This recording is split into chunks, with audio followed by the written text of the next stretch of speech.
Nick, a Japanese illustrator whose style is just breathtaking.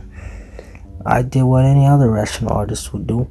Ask how I can do this too, to blow up my art. Due to your attention span of fly. His words, not mine. Let's get it over with. I decided to draw my favorite waifu ever in a bikini.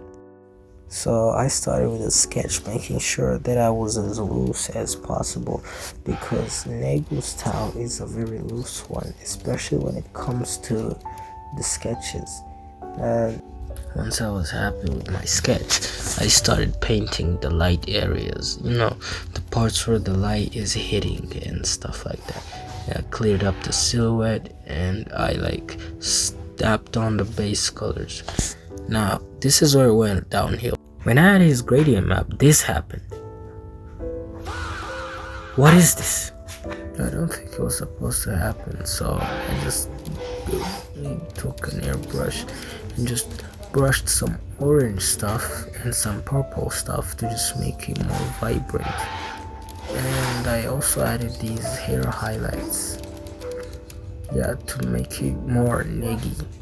Now, thanks for watching. Enjoy the artwork, it's right there on the left. And if you want a better look, go like it on Instagram or something. Now leave.